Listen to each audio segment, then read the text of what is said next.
suis Lucie Doriot, comédienne de théâtre, voilà.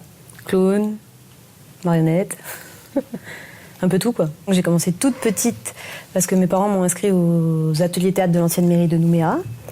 Et de là, tout de suite, moi j'ai accroché. Mais c'est surtout mes parents qui se sont dit, ah, maintenant il faut qu'elle continue quoi. Visiblement j'avais une facilité, voilà. Et c'est Marie-Ève Delatte, parce que je reprenais des cours avec elle au Strapontin, qui m'a émis l'idée que je pouvais peut-être en faire mon métier. Voilà. Parce qu'il y avait une autre comédienne aussi, Olivia Duchesne, qui partait en France. J'ai eu l'occasion d'aller en France. Et de là, voilà, j'ai essayé des concours, j'ai fait une formation privée. Je suis revenue après sur le territoire. Donc j'ai cherché du travail et tout de suite j'ai été prise dans la compagnie des Incompressibles.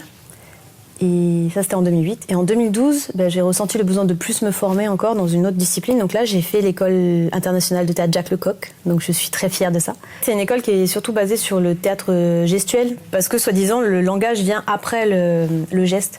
Donc on fait du mime, du clown, on travaille énormément le masque. Et oui, c'est d'abord que dit le corps, qu'est-ce que ça raconte avant la parole. Et c'est comme ça que je me suis mise à travailler du clown, en fait. Un des moments que j'ai adoré, c'est justement avec André Lucerga, quand on a créé le spectacle Le Syndrome de l'autruche. C'était mon premier spectacle, moi, où je créais tout de A à Z avec lui. Enfin, c'était en collaboration avec un autre comédien. Mais voilà, il fallait chercher les personnages, chercher les costumes, les accessoires, l'histoire, on l'écrivait. Et la première, quand on l'a joué la première fois au Théâtre de Lille, mais je me rappelle de ne pas avoir touché terre. Parce que j'étais tellement en stress, il y avait tellement plein de petites choses à penser, des accessoires, des machins, je me suis dit ça ne marchera jamais, enfin voilà, on était en panique. Et il durait 1 heure et quart, que ça s'est arrêté, je dis mais c'est déjà fini. C'est la première fois que ça m'a fait ça, avec ce spectacle. Localement, il y a des gens qui m'ont inspiré, justement André Lucerga, Stéphane Piouchot, Jean-Paul Smadja. C'est des gens avec qui je travaille.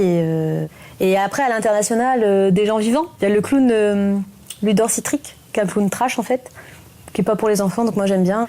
Des fois c'est horrible, j'ai pas l'inspiration en fait. Des fois parce que l'inspiration, l'idée elle va pas venir tout de suite, ça va venir des années plus tard, quand on va reprendre le spectacle en disant ah ouais on aurait pu faire ça, ouais mais pourquoi on n'a pas eu l'idée avant, donc peut-être c'est le manque de temps en fait. Ça, je suis toujours en collaboration, j'aime bien le travail d'équipe. Et donc si moi j'ai pas d'idée, je vais me greffer sur un autre projet, je vais aider l'autre personne. Je vais me dévouer corps et âme pour l'autre projet, quoi. Moi, j'aime bien, en fait, quand je vais à un spectacle, oublier mon quotidien. Si j'arrive à oublier mon quotidien, à partir dans un autre délire, je suis contente. Et si les gens, quand ils viennent à mes spectacles, ils peuvent ressortir avec la même chose, avoir passé un bon moment.